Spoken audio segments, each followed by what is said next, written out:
The theme song, just go We back could- and use Megan's old animation with the. We could do something like one of those. You always see those YouTube intros. It's all exciting, and then you hear the guy go, "All right, today we're going to take a look at so and so." Hello, guys. Yeah, hello. Yeah, but the intro is like super polished and produced. Yeah, and then the audio is crap. Yeah. Hello. I'm here in my basement. It's like the guys whispering not to wake up other people in the house. Started podcasting. Spent all the money on the intro and not on the microphone. Yeah. That's right. So how was your All right. Father's Day, Chuck? Happy Father's Day, Craig. Yeah. How was Assuming it? you are the father. Did you do anything special? Got a call from my daughter in Michigan, and got a card from my daughter in Phoenix. She's not feeling well, so we had a remote hug from about 10 feet apart. Like this. That's right. Just stick your arms out and pretend you're air hugging a tree or something.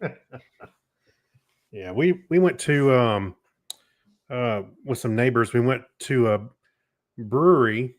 It's in Columbus, North Carolina, which is not too far from here. And it was it used to be an old prison, and it's been decommissioned a long time ago, and now it's turned into a brewery. So it's kind of neat. Has a neat aesthetic to it, Yeah. Yeah, you got the windows with the thick bars, and you can see. It looks like I don't know what the building was, but it looked like the meal house. Like they would bring them in, and they'd have to like the cafeteria kind of thing. You can walk through that, and what do you have on the menu? Prison food. Prison food. Yeah, mashed potatoes. You have to worry about getting shivved during dinner. Hey, I told my friend, I said, "Hey, look, remember when we go in this place? This is the first time they were there." I said, "When we go in here, pick out the biggest guy and kick his ass first."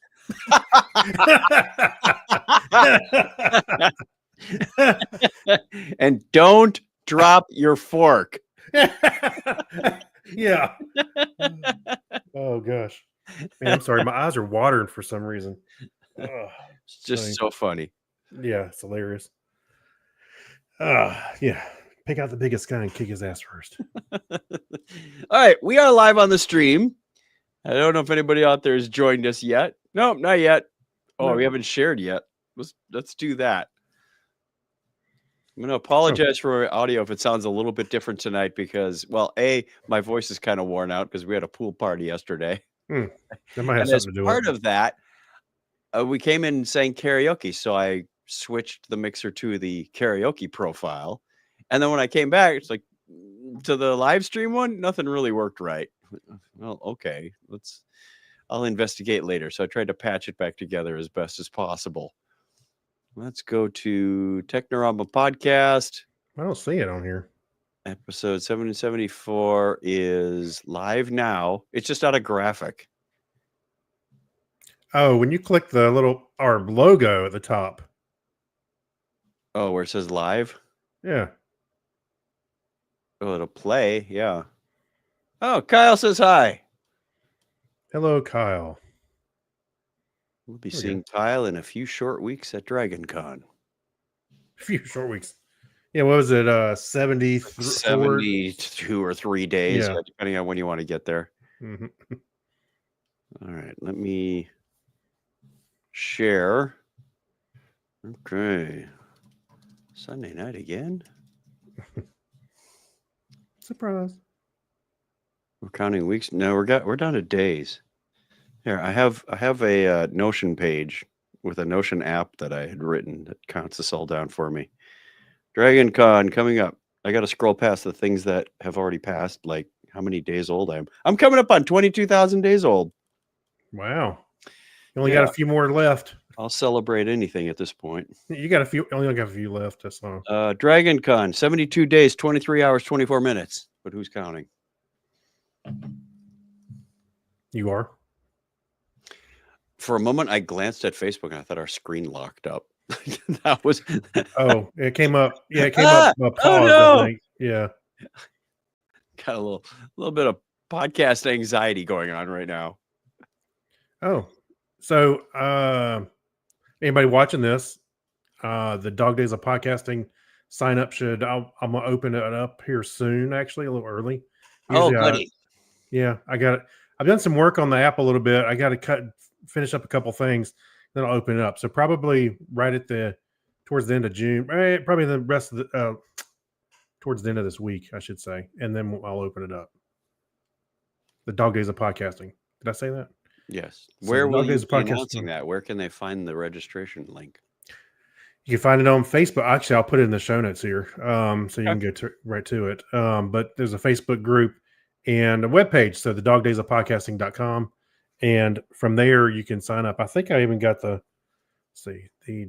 dog. Do we have to resubmit our RSS feed if we already did this in the past? No. Okay, good. No, I did profiles a while back where you just log in and you say, see if you did, well, you do 3 shows with me and Clinton.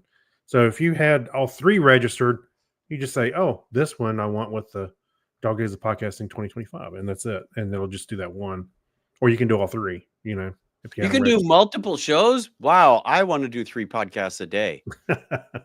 Well, you got the time. We don't. Whenever. Yeah. Yeah. Well, no, the first couple of days are going to be tough. I'm going to have to pre-record those because we're going to be on our way back from my mom's funeral. Oh, a memorial? Is it a memorial service funeral? Yeah. Yeah. It's at the very end of July, but we're staying a few extra days. Visit family and whatnot. Sure. Why not? Yeah, of course. I'll probably pre-record a couple just to get things going. And then when I get back, we'll have fresh new content. That's right. Do you have a theme, or are you just going to sit on your porch and ramble again? I ramble all the time. No, I'm not. I've got a couple ideas this time, so I will probably do something a little different than just rambling like I have been. All right. I'm thinking about taking requests. I'll publish a URL for the podcast people and let them pick some songs, and I'll play them on the ukulele, and I'll do my best to sing them, and we'll see what happens. Mm-hmm. That ought to get me at least 30 requests. Yeah.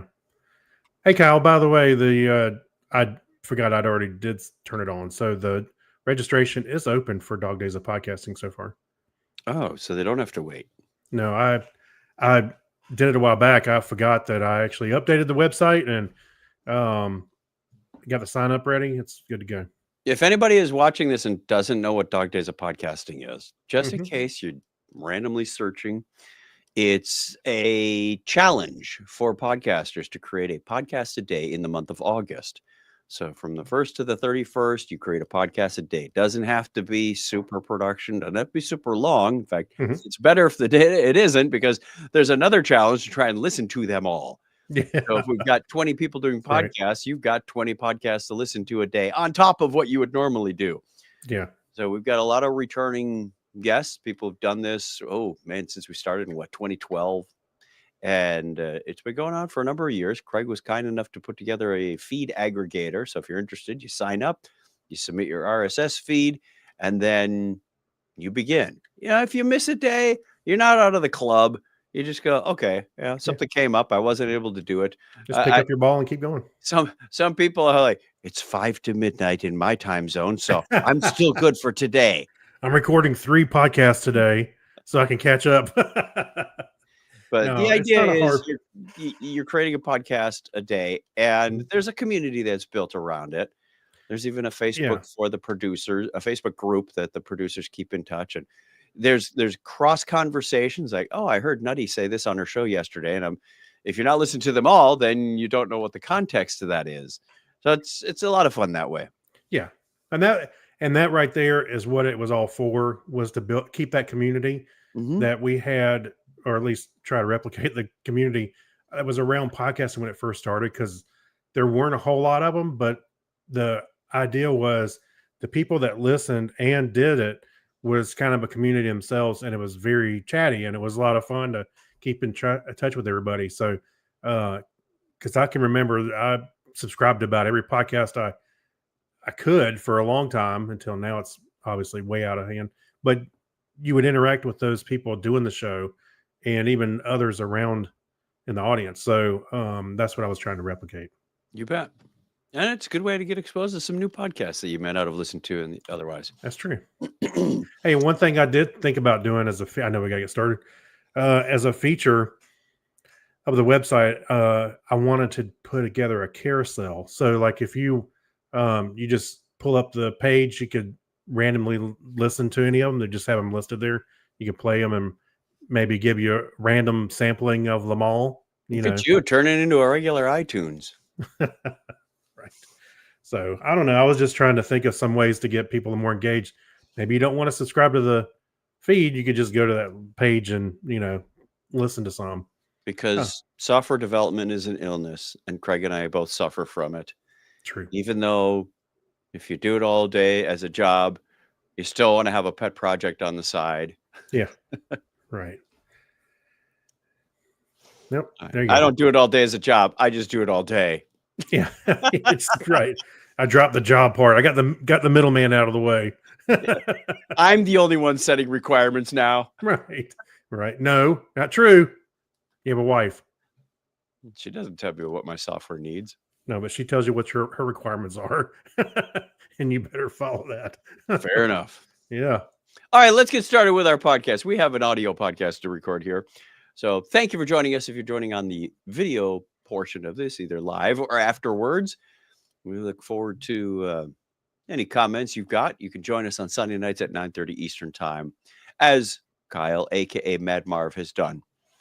So we'll share comments in the footnote. I have a banner sticking up over there looking to edit my profile or something. There, my OCD was kicking in. I'll make sure the audio comment is worked. A little hot. There we go. Okay, just one final test to make sure things are working before we do this. Nothing like the old days. And when I say old days, as recently as last week, when things technically don't work and you have to go to plan B. So let's try to prevent that. Best recording ever coming up right here in 3, 2, 1. Wrong button. 3, 3, 2, 1. I got to press record before I play some music. Okay. 3, 2, 1. Technorama episode 774, the simulation that everyone is talking about.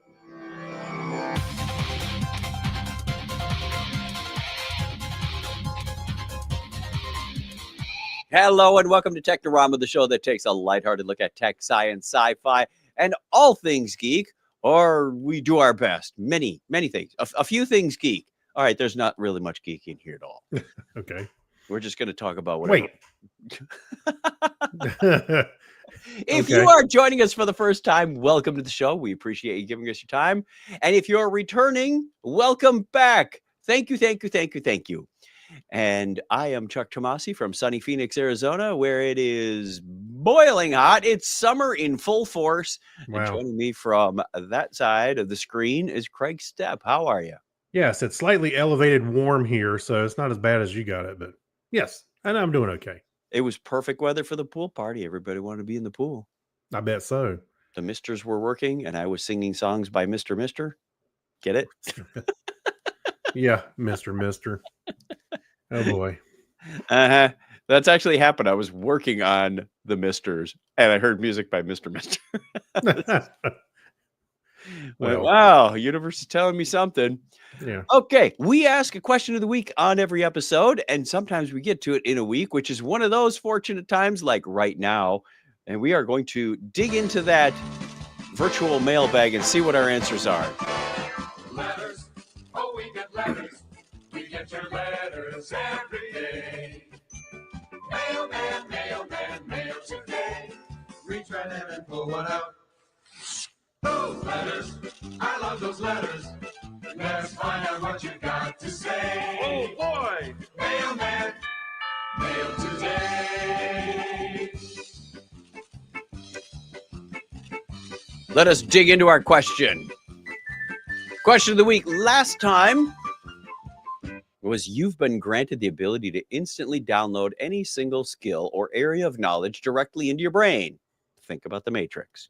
Plug that cable in and away you go. I know Kung Fu. What do you choose, and what's the most absurd, non-practical way you'd immediately use it?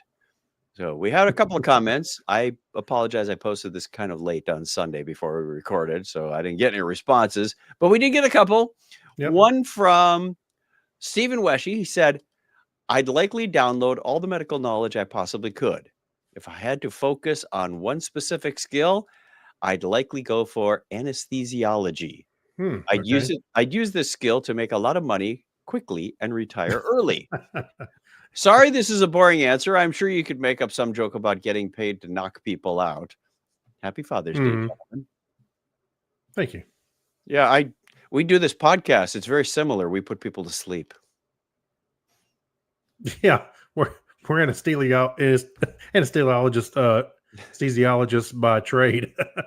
Put that on the our LinkedIn buddy- profile now. Podcaster and anesthesiologist. I cure insomnia real well. Yeah, and our buddy Kyle, he's also listening on the show tonight. He's on the live stream. Cooking like a 5-star chef. Just take that instant skill and no need to make it absurd. There you go. Oh, no, you got to cook like a 5-star chef, but then you make burnt toast or something. Yeah. Burnt toast. You only make grilled cheese sandwiches. Actually, I thought of one Yes. that I was really talented at chewing gum and fighting crime with it. Like you can throw it and stop a criminal by throwing it under a shoe. I don't think that's a skill you're going to get from the Matrix. Well, aiming. You got to aim. Tank yeah. is looking through his cards going, Chewing gum and fighting crime. What? let me see what I can whip together in Python. Yeah. Well, what about you? Do you got one? You know me, I always want to know every language in the world. So I want to speak and understand every language on the planet, and then I would use it to tell dad jokes. There you go. Okay. That's a good one. That's a good one. All right. Shall we That's all I move have to on? do. Yes. That's all Oh, we by the got. way. Whoa, Yes. whoa. Oh, email. Yeah, we had an email that came in. I think it came in, around the time we did our 20th anniversary show, and I apologize, I forgot to put it in here. But Avner Braverman, a longtime listener, he said, "Happy 20th birthday, Technorama, and happy belated 60, Chuck. 1/3 of a lifetime is a lifetime." And he said, "Thanks, Chuck and Craig, for taking me on this journey with you." Yeah. Oh my gosh, I've been podcasting for 1/3 of my life. Both have. Although, if I was 20, it'd be my whole life, but be a little tough to podcast when you're newborn. Yeah. Well, we're glad you came along for the journey too, Abner. So thank you. 20 years, we've seen many teenagers go into their 30s. I keep thinking we got some of those little IDs from people's children, and now they're like, they're finished college and are married or something. Uh-huh. Yeah. Yeah, we're not going to talk about old again. We'll need to start a new podcast, the Old Man Podcast, where we talk about our injuries and our medications and our latest surgeries. Yeah. What was in the AARP magazine this month? I lost a tennis ball off my walker. Ralph Macchio is 63. I do know that. That's amazing, He was isn't it? he was in the latest AARP magazine. He said, "Yeah, my mom read this article." Yeah. Okay, then. He does look amazing for his age. I mean, he looks like, But he almost- doesn't look as goofy and dopey as he was when he was a kid. well, maybe not, but he doesn't look dissimilar. Like, some people, they don't age very well. And Right. he looks about like he always has, for the most part. Yep. So. All right, now we're done with that part. Let's move on to the history. Oh, by the way, we look mostly like we. You had a gray beard when you were 18? Maybe.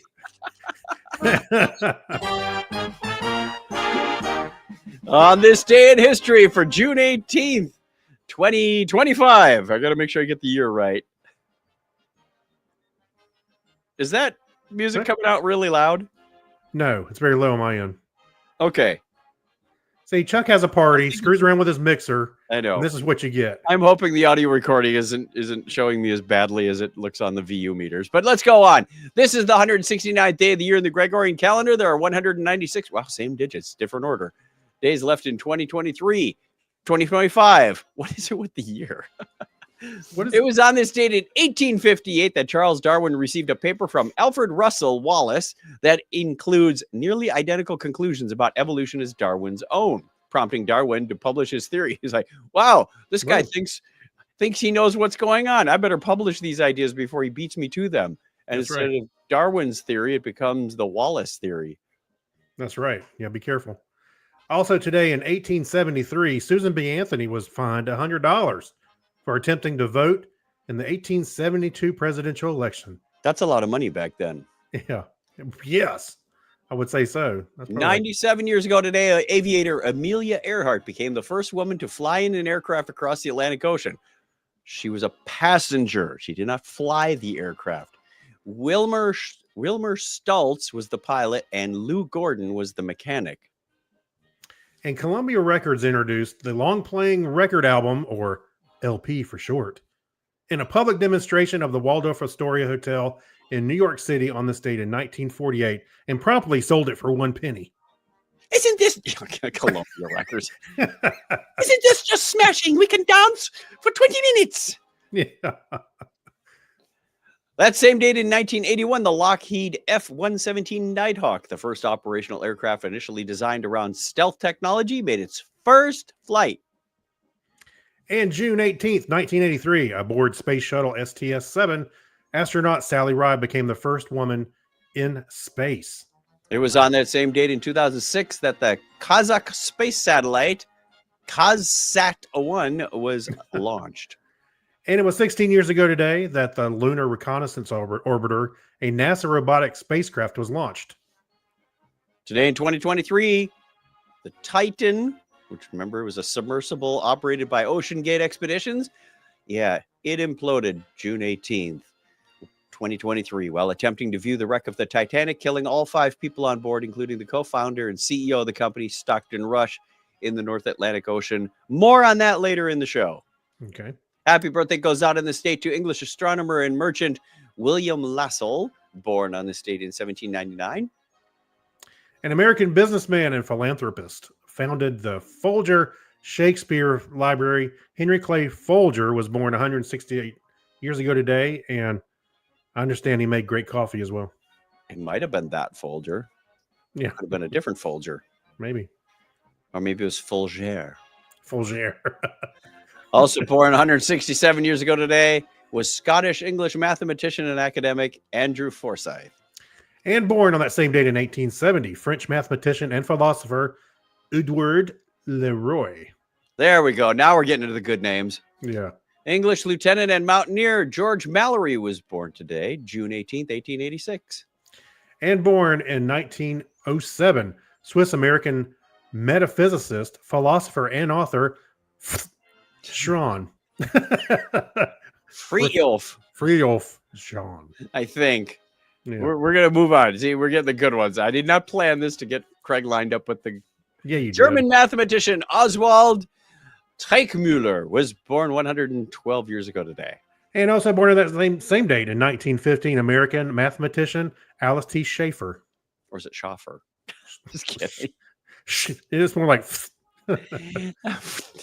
American chemist and academic Nobel Prize laureate Jerome Carl was born on this date in 1918.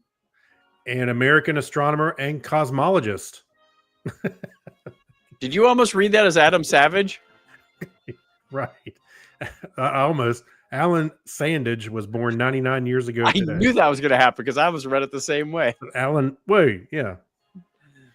American chemist and academic Nobel Prize laureate Dudley R. Hirschbach was born today in 1932. And Ukrainian colonel, engineer, and astronaut Vitaly Zolobov was 88 today. Zolobov. Yeah, Zolobov. It's 88. American actress Carol Kane was born today in 1952. Liar! Liar! I was born in 1962. Right. And also born on that same date in 1962, American physicist and academic Lisa Randall. Happy birthday goes out to our listeners out there. June 18th, Zion Fox. The 19th, Stephen from Wichita. ASCII Adam from The Hook Show is on the 21st. 3 birthdays on the 22nd. Lance Heath, Jack Stevens, and Chris Martinez from Scotland. Happy birthday to all of you. That's the way it was on this day for June 18th, 2025. I think this is the end. Wait for it. I think we got the timing down this time. Hit the high note. There it is. Remember, if you want to be on the birthday calendar, you can go to the website, truckchat.com/birthday, add your name, and we'll give you a shout out at the appropriate time of year. In fact, I think somebody did that recently, and we will give them a shout out in about a week or so. So there's the link on the screen, truckchat.com/birthday. We look forward to seeing you there. Yes. All right. On with the news with a random cyan colored button. Aren't you going to say good news, everyone? Oh, I just said that for Fry's benefit. Oh, I hear Farnsworth's voice and I go, do I need anything for the parade? Good news, everyone. The parade is over. That's one of my lines. You can go home now. Yeah. I was telling somebody just the other day how when we do the parade, the magic of it is you can go about 10 feet and use the same jokes. Yep. Again. Just like a Disney exhibition. Hey, I do. Those animatronics are just saying the same lines every Yeah, 30 new seconds. people walk in. Yep. Yeah, the one thing I was trying to do, I try to do, and sometimes it works, especially when you get into the thicker crowds that are on each side. I Yes. try to get each one to yell louder than the other side, but we're kind of moving forward, so it's Yes. you have to really run from one side to the other. I'm already getting tired of thinking about it. The older you get, the harder it gets. And Yeah. the hotter it gets, the further into the parade you go. Oh, yeah. Yeah, I'm sitting there with a pizza box. Everybody scream, make some noise. And they go the other side, make some noise. And sometimes they do, and sometimes they don't. Right. All right. First article comes to us from earth.com that states 1,000-foot mega tsunami could erase parts of the U.S. Scientists say it's happened before. Wow. Wait, that's ominous. We need that more. Dum, I dum, don't even know if dum. I have the reverb on this channel anymore. It's happened before. Nope. Okay. I am clearly not using the right profile. You know what I think it is? Hang on. No, I don't want to change it mid-show. I know exactly what it is. I think I know exactly what it is. I'm on the live I'm stream glad you profile figured it out now. Podcast profile. Right. Half hour into the show later. I got it. Yeah. All right. Well, back to the 1,000-foot tsunami. Yes, they can happen. There have been localized ones like in Lituya Bay in 1950. Oh, what year was that? You know, I was hoping our cruise ship would go by Lituya Bay, but it didn't. Lituya Bay.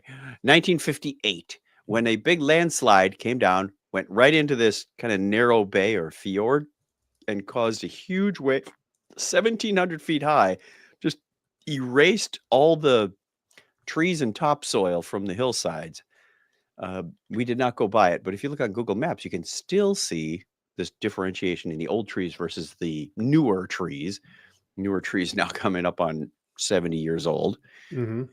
And there's been other instances when geologists look at like the Cascadia Range, just the whole West Coast from California up to Canada, where we've got the subduction going on, that can cause tsunamis, or even the 2011 earthquake, the one that took out the Fukushima nuclear power plant. That one, they send out big ones, but there's evidence that the tsunami, the headline says the tsunami can erase part of the coastline or part of the land.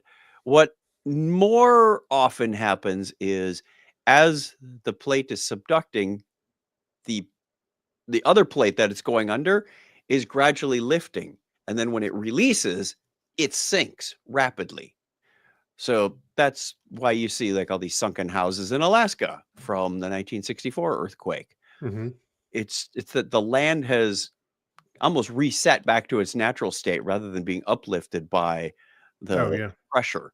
So then you got the reverberations and the displacement of water, and it causes the tsunamis. Yeah.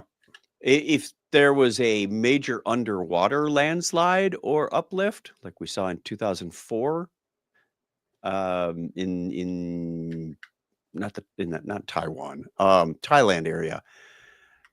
That was like a 40-foot thrust fault that just went boom Yeah. along hundreds of miles. Yeah, you can get some immediate stuff going on. Yeah, So I think the one you were talking about from Alaska, I was just looking at this. It said Yep. it was it reached 100 or 1,700 feet. in Latuya Bay, yeah. Yeah. Yep. That is crazy. There were I mean, 3 people. There were 3 boats out there in the harbor that day. 2 of them got knocked over, but one of them had time to turn their bow into the wave and actually kind of rode it out and survived. gosh, can you imagine seeing that? It's like on you saw Interstellar, right? Dad, Yeah. Dad's driving the boat the other way, and the boy's Yeah. fishing off the back end, going, Yeah. Dad, Yeah. Hey, shut up, son. I'm trying to fish. Hey, you saw hand me a beer. Interstellar, right? Yes. Yeah, Interstellar, remember they were on the water, they landed in water and they're like, the horizon doesn't look right. And then it's like a huge tsunami. And it's Yep. like probably bigger than this. It's huge. So a lot of the article focuses on the west coast of America, but this could happen in other places as well. Mhm. They also said that many of these Wherever places there's now have water. advanced earthquake, seismic, and tsunami warning systems in place. So we're better equipped than we were. But when you look at something as recent as 2004, and they were caught off guard, Mhm. because that's not a common place for tsunamis, it makes you go, maybe we need a more global system in place, because Yeah. just because the earthquake happens in one place, the tsunami is going to happen in another place. Right. Exactly. Okay, next article. We are starting to get pictures back from Hayabusa 2. Well, actually, the satellite that landed on Ryugu a couple years ago, Mhm. 2018. 2018, yeah. 2018, they dropped down. I don't know what took them so long to release these photos, but hey, we're starting to get them. And Oh, you're breaking up a in- little bit there. what was it? A couple of years from now, we're going. Hello. Yeah, hi. I Can you think hear we me? lost Chuck. No, I'm Uh-oh. still here. I'm still recording audio, and I can hear you. Okay. Well, yeah, you were breaking up. You're falling off. That's okay. Okay. The audio recording is fine. That's all I care about. Yeah, that's all. Go ahead. Okay, so Continue on. satellite mission went out to the meteor. Where do we go? Hayabusa 2 dropped toward the surface of the asteroid Ryugu from 135 meters up. They took pictures on the way down, and the little deployment satellite was called Mascot. And on the way down, they took pictures, and now they're showing us these pictures and go, wow, this looks a lot like carbonaceous chondrites for you geologists out there. Mm-hmm. There's some bluish rubble, there's some reddish rubble, there's some whitish rubble. So I don't know why it took them so long to release these photos. I don't know either. I was trying to figure that because it is a current. Well, oh wait, I'm sorry. I just see that it was published in August of 2019. This article that you got from, I guess it just showed up in my feed. So well, it's timely because one of the other missions is to bring back some of the rock samples, which is coming up in 2020, late 26. Is that what it was? yeah, I love looking at these pictures though because it looks like they took a picture of the ocean floor. It has that kind of feel about it. But there's like no sediment. It's very granular. Yeah, I don't think this one is quite as loose as the previous one we went to and brought samples back. I was listening to an astronomy cast and they were saying, I think we need, because this one landed, bounced, and then landed upside down and was able to right itself somehow. And I forget if it was Fraser or Pamela that said, we just need to have self-righting mechanisms on all satellites now. Yeah. So well, yeah. when they tip over, I think about those little cars that you drive, the little RC cars that you drive around. If they tip over, Mhm. you've got that like curved arm that would pop out of the roof to push them back up onto their wheels. Yeah. Or how about a NASA rover that went and it bounced? It was in that thing and it opens up, and no matter which direction it is, the leaves that would open up would actually write it. Would, Yep. pop it over. So yeah, it should be let's able see. to. It should be doing. It should be, Scientists measure based on it's due to return to Earth late next year. Well, if this is in 2019, probably already came back. yeah. That's follow up us. on it. Timely news. Only 5 years out of date. Hey, I just saw the pictures and I was like, oh wow, this is cool. I thought the date was newer, but oh well. Something that's not out of date, we'll move on to Fortune magazine or fortune.com, is you may have known that recently Bill Atkinson, famous developer, passed You're going away to at skip the age- Adam one picture. Sorry. What time? We have a story. There's a story in between them. We do. The photo of the first ever photo of a single atom. You snuck that in on me. It's been there. Oh, okay. Well, I didn't get a chance to read this. Why don't you cover it? All right. So physicist David Nadlinger of the University of Oxford, he captured the first ever photograph of a single atom 8 years ago. And yes, this is a current article, not. But he won. It was winning. He ran a top award for this photo, and it looks amazing. It looks like almost like a top or something, like a toy or something. It doesn't look quite right. So the photograph does not show the atom's nucleus, but rather the electron cloud surrounding it, which interacts with light to create the visible What are the image. little gold spokes? I think that's what I was just saying. It didn't. I thought the blue part was the electron cloud. That would be it. The strontium was chosen. Strontium was the material for sustainability in quantum physics experiments, particularly for cooling, and its multiple isotopes for comparative studies. I don't know what it may be dug in somewhere in the article, but I don't remember what the arms are for. But it just looks mesmerizing a little bit, I think. What do you think? This guy looks like he's going to try and pick it up. Yeah, he dropped it. Oh, crap. My boss is going to kill me.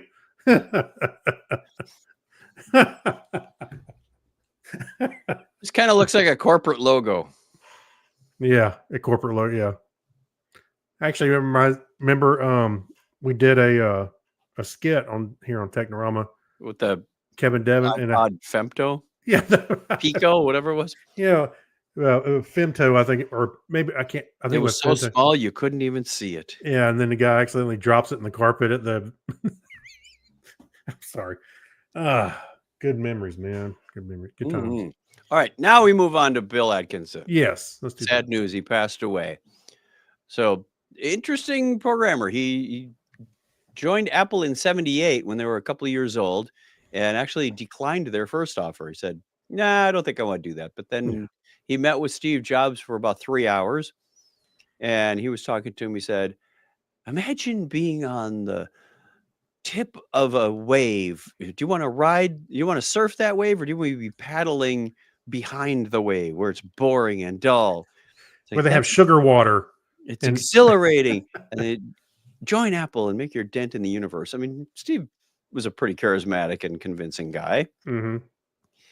So Bill joined, and this is when the Apple II was still the main product, which became the 2E, the 2 Plus, the 2C, the 2C Plus, blah, blah, Mhm. blah, and then eventually onto the 3 and the Lisa and blah, blah, blah. But partway into this, Bill says, "Yeah, Basic's all right." And Steve was going, "Yeah, that's all we need for a programming language. It's what everybody else uses." He said, "But it's not, you're not thinking about the future. I think we need to think bigger." And he goes, "Well, convince me. You've got 6 days." Yeah. So Okey-dokey. Bill goes off and writes a Pascal compiler in 6 days, which is nothing short of miraculous. I don't know if he got any sleep during that time, or he already had one in his back pocket that he was able to port. Hey, or he just said this code will compile it, and then he goes, "Here's the compiled code." He They just- asked, he went to the future and asked Gen AI to create. Right. It just takes 2 days round trip to get there and back. Yeah. So he was able to do this, and then he earned a lot of respect from Steve Jobs. So apparently you have to do a Herculean effort to win Steve's favor. That's right. And yeah, he designed and implemented the HyperCard. Yes. Very, very popular. And yeah, I mean, he's got a lot of achievements here. It's pretty amazing as far as Apple goes. The guy was 78? No, what? How old was he? Oh, he was 74. I'm sorry. I didn't, 74. That's right. yeah, I'm sorry. I didn't realize what you were asking. But yeah, he's 74. He died on the Not June that 7th. old. No, it's not. But you can't judge your life by others, Chuck. Oh, I never have. There you go. All right. I Well, mean, good. once in a while, I look at it and go, wow, that guy did all right. He's Yeah. a CEO, and I remember creating his user account. Or you say, oh, an actor passed away and he was 56. I'm like, hey, wait, that's how old I am. Ooh. I look at it like you and I have both outlived Steve Jobs and Michael Jackson, so we're doing all right. Yeah. We don't have their money, but we're doing all right. Well, do you want their money? Actually, they don't have their money anymore. You can't take it with you. Pretty cold. Oh, what? Too soon? I was talking to my daughter Julie this morning, since we're going into that dark, crazy area, Right. and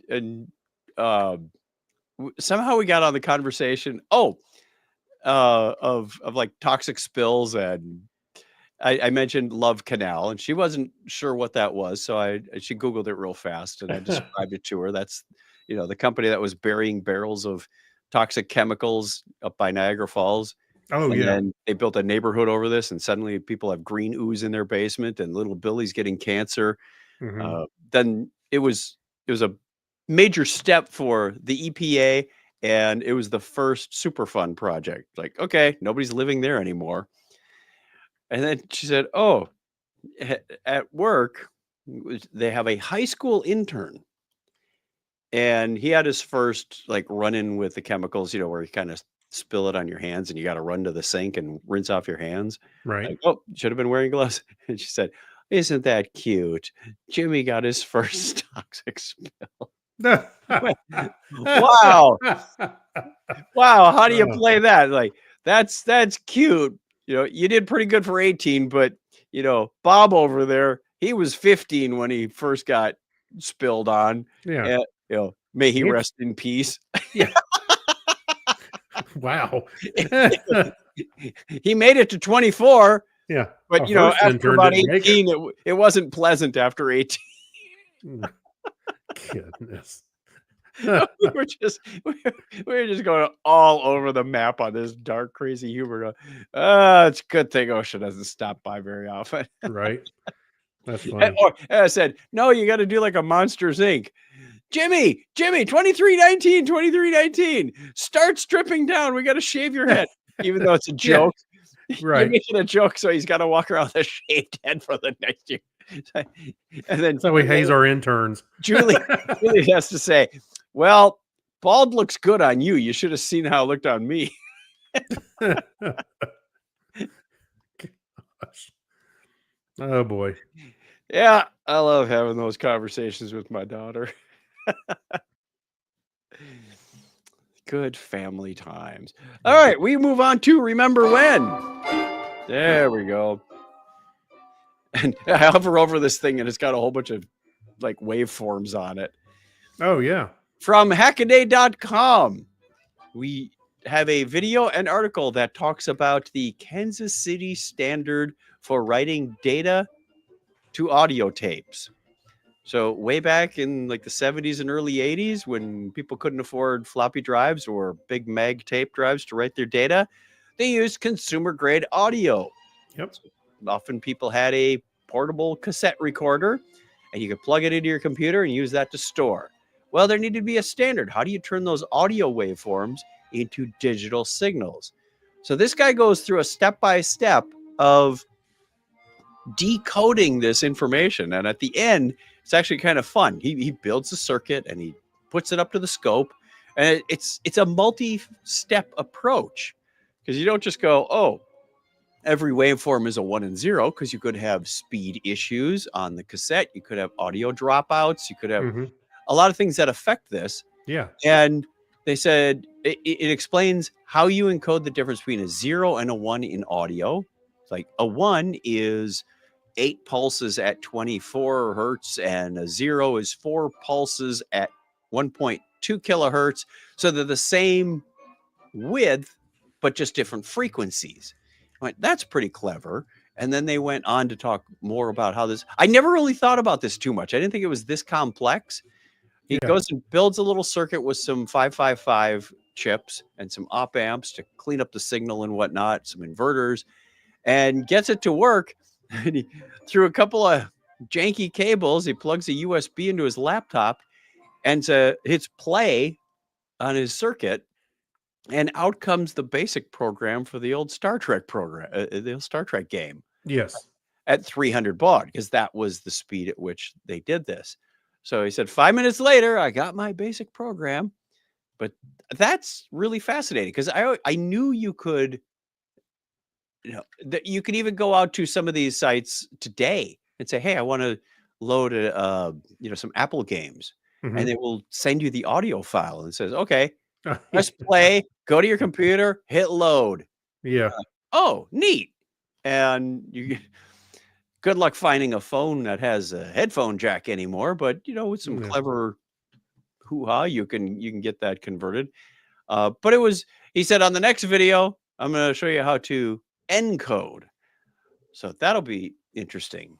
That's interesting. I have a lot of memories of reading and writing my programs from cassette on the Commodore. I never had to do that. I got started with floppy drives. I mean, outside of punch cards for the Fortran programs, Mhm. but It was okay, but yeah, you would run into the eventual problem that sometimes you do have a bad cassette. I mean, it happens, Yep. and so your program doesn't come back. So I'm trying to think how did I test? I think there was a test. Was there a test function you could kind of double check? Anyway, and of course, there's been a couple times when I overwrote one program with another, and it wasn't at the beginning and didn't wipe out the entire like it was shorter than the program that I wrote. So Yeah. it was like, when am I getting all this other extra crap? Yeah. So yeah, I would, I have fond memories for screwing around with that stuff. I certainly don't want to go back. I hate tapes. I don't want This to go back. podcast is being saved on cassette, by the way. Oh gosh. And you got to FedEx it to me so I can post it, Yeah. Well, you're going to have to decode it, decode it. because I I'm gotta not watch just the sending you the video. waveform. Yeah. It's on paper. Yeah. I'm sending you. Yeah. No, I wouldn't just record the waveform to cassette and send you. That'd be too easy. I record the audio to the computer and then encode all the binary files to the Mhm. cassette. Hey, have you ever listened to a program on cassette? Yeah, it sounds kind of like a modem. Yeah, a little bit. Yeah, it does sound different. I think it's because the bit rate, and you don't have all the air checking and handshaking and stuff. But the program itself, it sounds similar to a phone, like a dial up. It's similar because they only use those two frequencies. And the other thing I found very similar is they had start bits and stop bits, just like a modem. Mhm. So no parity. No parity. So it was 8N2, I guess that would be. Yeah, I guess something like that. So fun stuff if you want to go take a look. I thought it was fascinating if you're interested in how they did things back then. And, Mhm. these guys, it looked like they literally sketched out the protocol and said, there, Yeah. we're done, go. I'm sure it was a little more formalized than that, because I think the sketches were looking at this particular engineer I drawing. think I saw a coffee stain on the corner of it. Could be. I tell you though, that was a nightmare. You work really hard. I'll tell you what. All right, I used a floppy for a long time, but early on I had a cassette, and I just remember writing programs. Some of them were, you copy them out of a magazine or it's a game or something, or writing your own, saving it, and then I would save it on another cassette just in case the first one didn't work. So like save it twice. Backup copies. Yeah, sometimes I would do that. Sometimes, you just go, okay, one's enough. And the But- dumb people would flip the cassette over and go, now I'm going to back up on this side. No, when you flip it over, you got Foreigner. That's Journey or something. Flip it over, it's right protected. Yeah. Yeah. Good times, man. Builds character. Yeah, it makes you a lot more aware of protecting your data. Yeah. Where is it? How many copies do I have? Is it retrievable? Disaster recovery or fault tolerance. A lot of those concepts were ingrained in you as a young programmer. The other one that I liked was that you were very limited on memory on a lot of those early computers. So you had to be hmm a little more creative and efficient in the way that you design some of that stuff. One Yeah. of the games we used to play was called Robot Wars, and you had to fit everything into like 255 bytes or something ridiculous. So you couldn't make this fancy robot or it'd be too slow. If you said move, look, read, shoot, move, look, read, shoot, another robot would just come along and go, I'm just going to sit in this corner and go, look, shoot, look, shoot, look, shoot. And it pretty much destroyed everything else. Right. Well, I wrote, we've talked about this before. I wrote my own bulletin board system and I wasn't really thinking about the memory footprint. It was all in basic. I was writing the whole thing and I remember getting to the point I was focused on functionality more than I was on how big my program was getting. And it got to the point where I don't remember what the actual effect was, but I just remember getting to the point where I couldn't, write anymore. I had to go back and make some of the things shorter so I could fit all the code in. Yep. I had too many lines of code.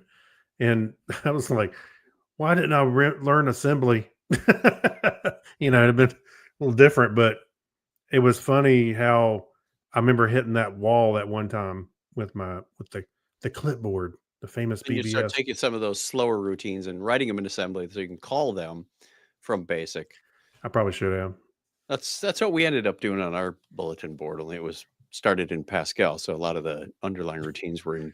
Well, part of my problem I had, part of the reason I was eating up so much memory is I had printed out, or had it print out a clipboard as part of the the menu system.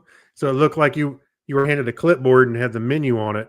So I was drawing out all the characters, trying to make it look like a clipboard I had in my room. I remember the clipboard too. Just tried to make it curved at the top, like Speaking of printouts, every once in a while, I would do a full printout of software that I would write, especially the that's ones that not I a was bad writing at idea. work. That was a backup mechanism too. It was also a good way to scan and go, is there anything I can move? Is there anything I can improve upon? So you could kind of do a code review of the code before it went out. But that got a little ridiculous after I didn't a have while. that kind of QC. I was just writing this for myself. Hey, But when it's your job, you take it seriously. I didn't say it was my own endeavor. All right, let's move on to the patrons. We're winding it down. So we want to give a huge thank you to our patrons who donated. They went over to patreon.com/Technorama podcast for as little as $1 a show. They support this. They keep us financially in the green. So far, we're a little in the black, but that's because we had some unexpected expenses and took some time off for I family think you mean travel. red. We're in the red. We're in green. Black is good. Red is. I We're took accounting in school. The numbers have parentheses around. That's bad, right? Yeah. That's right. Thank you, Alexis Duran, Amber Elstad, Amy Bowen, Abner Braverman, Ben Vaughn, Brad Miller, Brian Brown, Chris Martinez, Chris MC, Dan D. Mancoyer, Dean Jensen, Denise Inglis, Gary Lindros, Jason Pollard, John Clifford, John Noble, Jorger Schrauen. Thank you, Crazy Joe, Kyle Nishioka, Leon, Mark Kilfoyle, Mike Wills, Saturday Morning Media, Stephen Weshy, Steve Cody, Steve Therian, Steve Webb, Steve London, and Tim Cook. They all went over to, put it on the screen, Craig, I'm working on it. I'm getting there. patreon.com/Technorama podcast. Good thing we don't pay you by the hour. Wah wah. It's a good thing we don't pay you. I think I'm tenured now. Let's just stop there. It's a good thing we don't. I've got tenure here now. 10 years is about as long as it takes, too. Yeah, that's right. So thank you very much to all those people for keeping us going. Now we get into the part of the show where Craig and I talk about things we've watched, read, seen, heard about, started rumors, accused people of. Yeah. Start rumors. I'm going to start because I got 4, you got 3. That means I'll start and end. Mhm. So the first one that I mentioned earlier is on Netflix, just came out on Wednesday. Titan, Yeah. the Ocean Gate disaster, where they talk about not only what happened, but why and why it was such a bad idea. And I actually saw a follow up on this on one of the YouTube channels that I follow called Ocean Liner Designs. Mhm. And they said, yeah, no, this was just somebody not paying attention to the lessons learned of the past. Since the 1930s, we've been using spherical containers for our submarines. And this guy, spherical steel, titanium, alloy, whatever it was, but it was always spherical. And the most you could ever fit in there was about 3 people. Well, this guy goes, well, I need to fit more. So I'm going to go with a cylinder and make it out of carbon fiber. And everybody went, bad idea, bad idea, bad idea. But he didn't listen. And- Actually, they may have been okay if they not used carbon fiber, right? Well, what we learned from Virgin, because Richard Branson made something similar out of carbon fiber, the Deep Flyer, I forget what it was called, but he said it's good for one use because every time you go down, you're stressing it more and more and more. You're basically breaking the fibers. Right. And this wasn't And- the first time that guy had been down there, right? It's not the first time, but every time gets more and more dangerous. Right. And they put in acoustic sensors so you could hear this thing going pop, pop, Oh, pop, no. pop, pop. And that I would have been out as soon as I heard that started to happen, regardless of whether it was the first mission or the last. Right. They're also bolted in. You're not getting out of this thing, like many submersibles. Oh, they screwed. It's hard close it. But the acoustic sensors were touted as one of the safety features. Like, oh, we will use this data to know when it's unsafe because, even though it's starting to wear and tear, you don't know when that moment is coming. It's a bit like, oh, we're getting some seismograph readings. The volcano's about to blow, but you don't know when the volcano's about to blow until it actually goes. I don't know. Right. I don't. And know. that's kind of what happened. And right. Stockton got a little cocky and created a culture of listen to me or it's my way or the highway. Yeah. And some people did go. Affecting his not his lead engineer, but the guy in charge of operations. I can't remember his name. But he spoke up. He left, and then he carried a lawsuit against him, going, "Look, this is wrong." And there was a countersuit, and they ran out of money, so he had to drop it. And he's kind of the hero in all this. Going, look, I tried to tell you. I tried to warn everybody, but the acoustic sensors were basically ignored. So the one feature that they had that said, "Oh, they're luring people in for $250,000 a trip," going, "It's safe, no problem." And if they started, they also did not certify the thing. It has to be rated, and they skipped that. Oh, Because if you want to carry passengers for money, you have to have it rated and certified to a certain amount of depth. So they sort of skipped that step and went, "Oh, these aren't passengers; they're mission specialists." And it was just hokey on all levels, and I feel bad for the people who lost their lives. yeah, Okay. it's terrible. I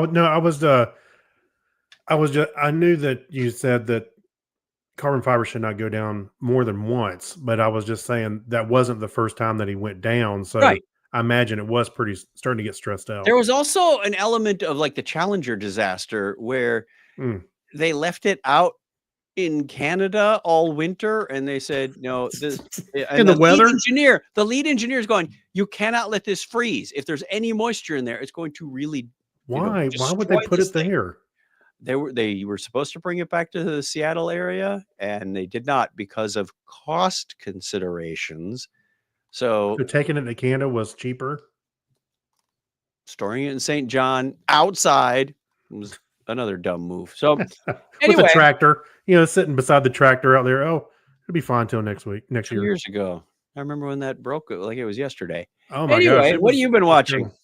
All right, so I thought I would go through. Netflix has a lot of Hitchcock films started this month, so I thought I would watch some that I haven't seen or hadn't seen in a long time.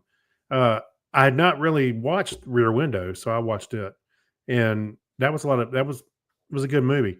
I like Jimmy Stewart, and he is a news photographer Mhm. that broke his leg, and so he's kind of laid up in a chair with a crazy large cast on, Comes a peeping Tom. and kind of becomes a peeping tom, and he suspects this guy murdered his wife. So then the shenanigans kind of go along, and you can watch he starts watching everybody, and he knows everybody's routines and stuff. We're filming a reality show. Yeah. Get over it. Yeah, you know what I thought was interesting, and that this movie I guess it takes place, but it was filmed like in the 50s, Mhm. and I never really thought about this, but you're watching how much suggested sex was happening. Now they didn't really show it, but it was like, oh, that guy's in this older lady's room. They're what he's wanting to do, and and what they're going to do, and then that kind of stuff. I was like, I just thought that was, although they were tasteful about it, it just seemed a little out of place. I never really thought that they suggested that kind of stuff, that much stuff in movies back then. I saw shadows on the shades. There were shadows and arms and legs everywhere. I swear they were getting busy. Old royal bear chicka wow wow kind Well, of stuff. And I did think it was funny when his girlfriend was going to stay over, and everybody was like, even his friend that came by was like, does the landlord know? Like the landlady, like he had to have some kind of permission from the landlady to have an extra guest over. Just, it was kind of laughable, but hey, sign of the times. But it was a good movie. I enjoyed it. Oh, we're getting shamed from the chat. Oh, yeah. Mike says, no shout out for the few lucky listeners. Yes, we will give you a shout out. We got Mike and Kyle out there. Thank you for joining us. We do the show Sundays at 9:30 Eastern time. If you'd like to join us, set your watch, set your clock, set your computer, set your calendar. And we look forward to seeing you there. You can be part of these shenanigans as well. Just look for Technorama Podcast wherever you find podcasts, videos. You'll find us. We'll be there most weeks. Yeah. All right, let's get on with it. I've been watching more disasters and bad news stories. The Okay. Oklahoma City bombing, American Terror, also on Netflix. Obviously, there's been other documentaries about it. This was sort of a chronological moment by moment, with stories that were of people that were buried in the rubble and recovered. Oh, wow. Yeah, this lawyer and that investigator and this cop, and there was a heartwarming moment in there when the town really pulled together and said, look, we got lines around the block for people that need to donate blood. We've got people coming in with food and blankets, and there was some good that came out of this. There were a few recordings of Timothy McVeigh. It was kind of interesting to revisit this from a standpoint of Timothy McVeigh, losing the actors' names, not the Terry Nichols was in there, and then Michael Fourier, I think, was the other guy who was somewhat involved. Yeah. Only insofar that he had prior knowledge. That was his crime. Wow. And he didn't say or do anything. He knew what they were up to. So it just crazy stuff. And what was it? There were some people that said he probably shouldn't have got the death penalty, but he should have got life so that he could suffer. And I'm saying, no, because then he would be spouting rhetoric from prison that would inspire other people. So I'm not Possibly. saying one way or the other that the death penalty is a good thing or a bad thing, but we've seen it time and time again. When you let people linger, they're just going to get a following. Yeah. Yeah. I don't know if there's a right answer there, to be honest with you. No. Yeah. So, all right. So the next thing I watched was Predator, Killer of Killers. That sounds intriguing. I watched it last night. You're familiar with the Predator series, right? Not the series. I know the only Predator I've watched was the original movie. Yes. Okay. So there's one I would recommend to you if you're interested at all in this kind of stuff, is Predator Prey. And that one came out a few years ago. I forget when, but the Predator had come to Earth in the past, not he wasn't time travel, but he had come in a time when the Indians roamed the land, and he was attacking this one, and the Indian lady was fighting, was successful in fighting. Anyway, so this kind of picks up from there a little bit, and there's 3 different time periods. This is a anthology kind of series. There's 3 stories, and they come together at the end. There's they're all tied together, and it was animated. It was fantastic. It was there was hardly any dialogue in the entire movie. It was probably about a handful of lines. I'm not Just a lot kidding. of grunting and snorting. Or the the kind of sound that the predators make. But it wasn't. It was amazing, the story they were telling without any words is the thing.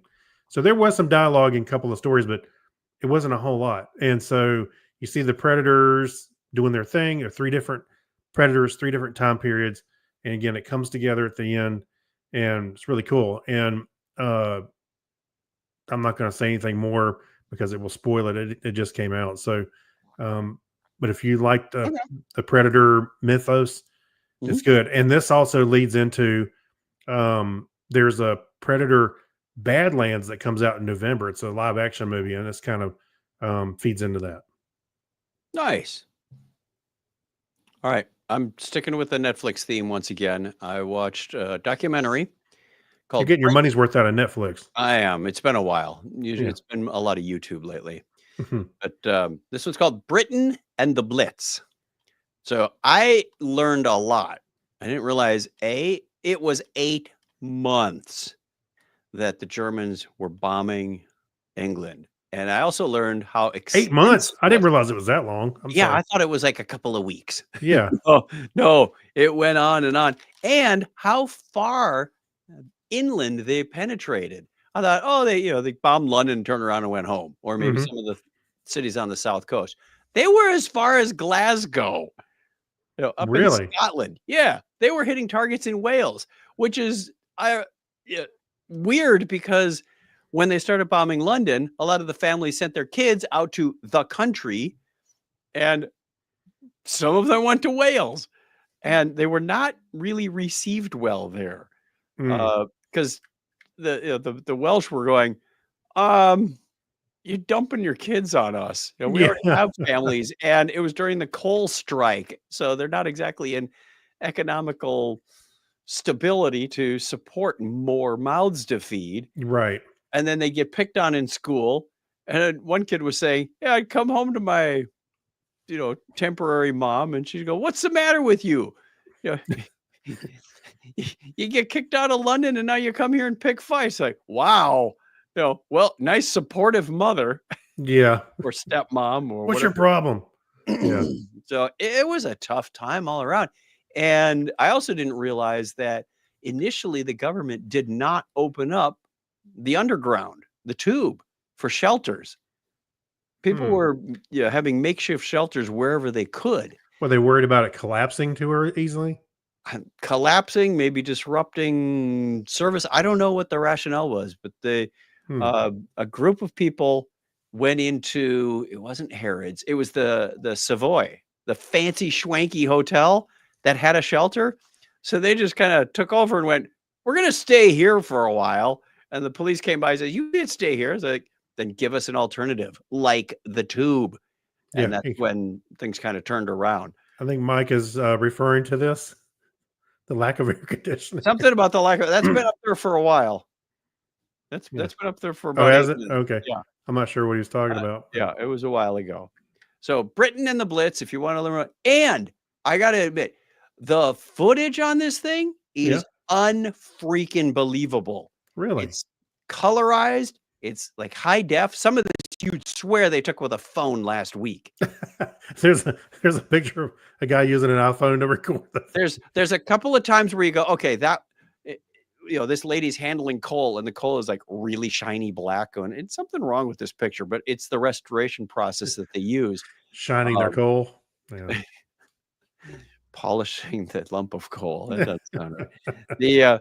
But there were a few scenes, but most of it was darn impressive. The airplane shots, the runways, occasionally you'd see a plane flying through a cloud of smoke. It's like, Mhm. okay, the colorization was a little off on that part, but I'm willing to forgive that because the rest was just superb.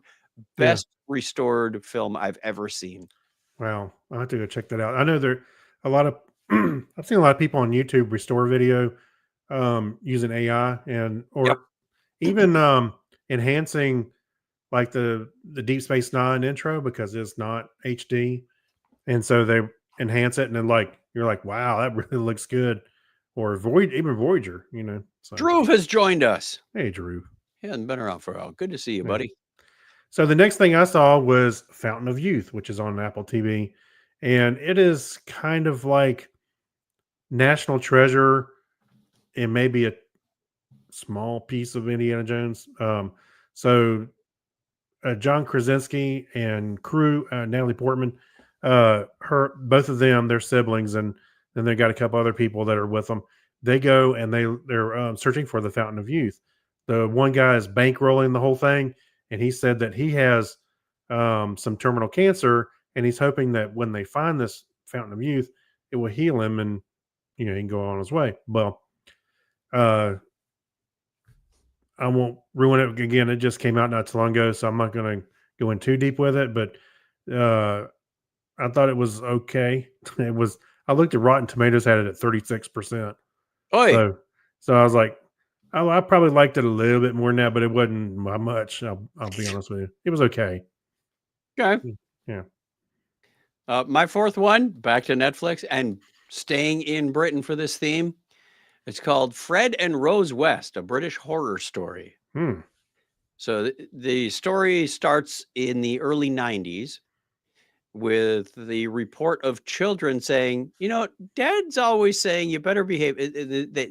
They had like 10 kids, not all of them from their marriage.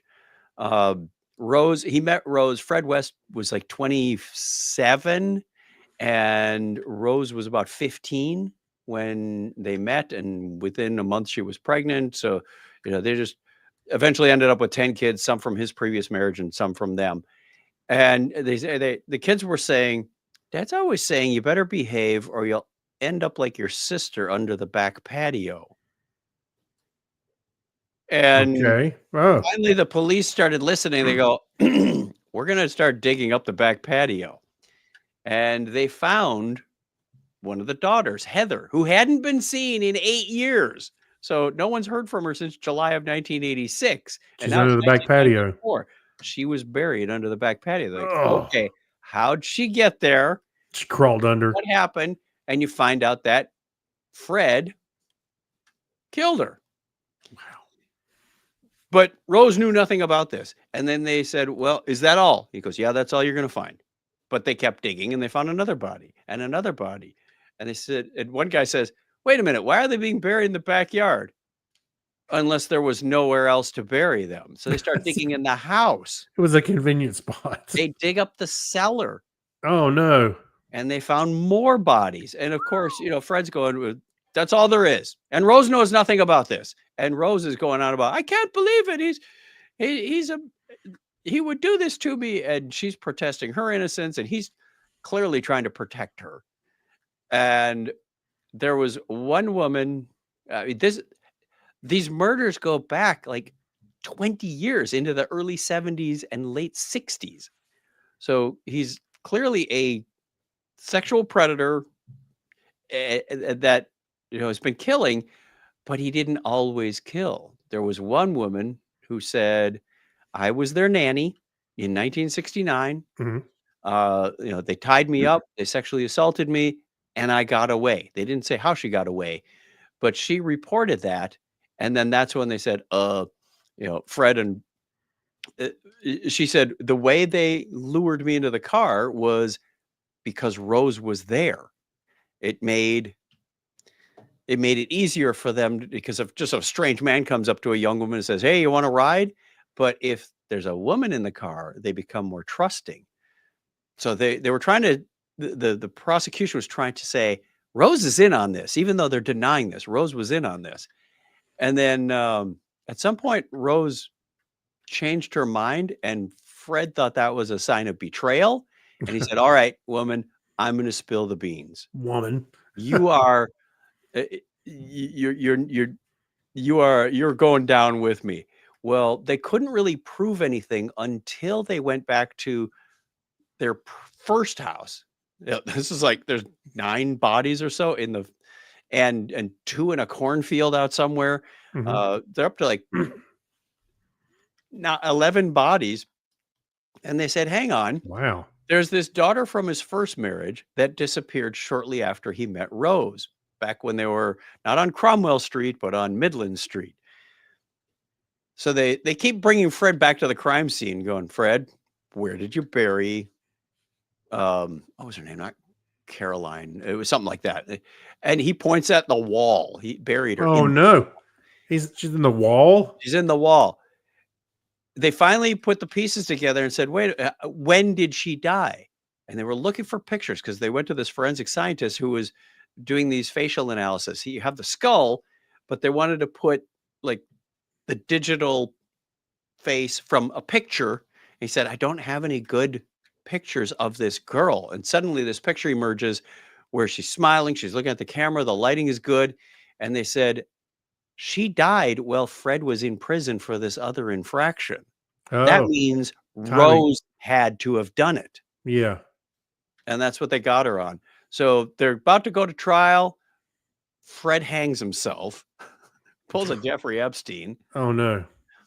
And, the families are just, the families who suffered are besides themselves. Of course, Netflix, they're constantly cutting back to sister of victim, mother of victim, Yeah. friend of victim. And eventually Rose does get like a life sentence. But it was gruesome and sad, but yet still fascinating in a way if you're looking for a good true crime story. And again, this all happened over in the UK. We don't get stories about your serial killers, unfortunately, at least not back in the 90s. So somehow this one slipped by a lot of the American press, or at least what I was watching. Wow. So I like catching up on this going, you just never know. It was in Gloucester, which is, nice, quiet town. And everybody's going, this can't have happened here. Especially when they go, well, there's 1 murder. And then they go, well, there's 6 murders. There's 9 murders. There's 12 murders. What? 32. So yeah, this guy was unhinged. Wow. And when he was being interviewed, he was just stating things like matter of fact. It was really cold. Like, ooh. Okay, on that happy note, we're over an hour again. Apologize. I know. I just want to hang my head now. Brings us to our question of the week for you before we bow out of here. What's the most absurd Internet of Things gadget you can imagine existing in the near future? So The smellometer. the smelloscope. Smellometer. You hang it on the wall or something, And it tells you the bathroom needs some Yeah. freeze. Yeah. Beep, beep, beep, beep, beep. Psst. And Warning, you do can not enter. It just senses the Febreze. Yeah. Why does that thing go off every time I walk by? All right, you people use your imagination. We'll be back in a little bit to ask you about that. We'll have it posted on social media, hopefully a little bit in advance of 2 hours in front of the show, so you have a time to respond. Yeah. In the meantime, if you want to get in touch with us another way, maybe something you heard, something you saw, something you'd like to report to us, an incorrection we made that you'd like to correct, call us on the listener line, 707-530-2428. We'd love to hear from you. Or email us, technorama@chuckchat.com. Goes to both of us. We'll get it. Yep. Might even read it on the air if it's spelled right. That's the only qualification. Just spell it right. If it's AI generated, maybe not. We can see through that. We know when AI is generating letters for you. I'm just Don't doing do it right now. people. You're generating an AI letter? That's right. Technorama? Yeah. Till next time. Give me a big binary high five, Craig. All right. 101.